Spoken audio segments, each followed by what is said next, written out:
Hi, I'm Lisa Leiter. In Chicago Business Today, O'Hare's finer dining. Frequent flyers don't exactly think of O'Hare International Airport as a culinary mecca, but Chicago's aviation commissioner is hoping to change that.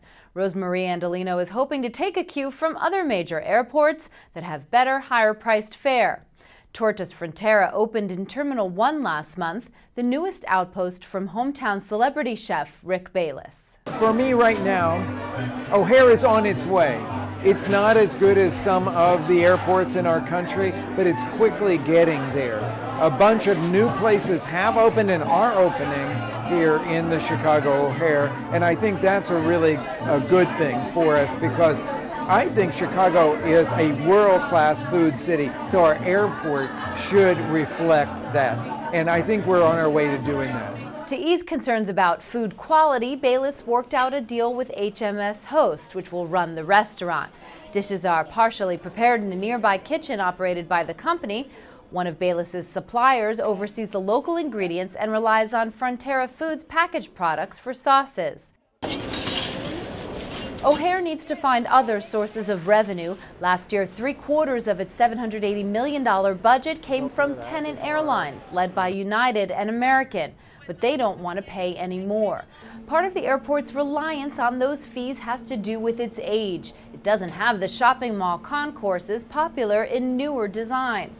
O'Hare got just 1/3 of its revenue from restaurants, retail, and other non-airline fees in 2009, ranking near the bottom of the nation's 10 busiest airports. We're constrained within our walls, so we have limited real estate here. So we're looking at ways we can kind of punch out walls without adversely impacting our architectural component of the design of these terminals.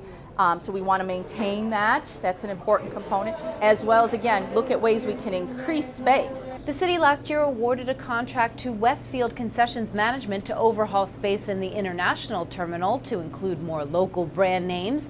And recently, Wicker Park Seafood and Sushi Bar replaced a beer kiosk in Terminal 2, where Stanley's Black Hawk Bar, in honor of the hockey champs, also will replace Fox Skybox. 50% of our traffic here at O'Hare never leaves the airport. So it really is a way for us to increase our non-airline revenues by providing a product that is different than your typical airport. It's different from what you would see in perhaps your community in Florida or different from something in Indiana. We want to set ourselves apart. Only 15% of O'Hare's 112 food and beverage options are now homegrown.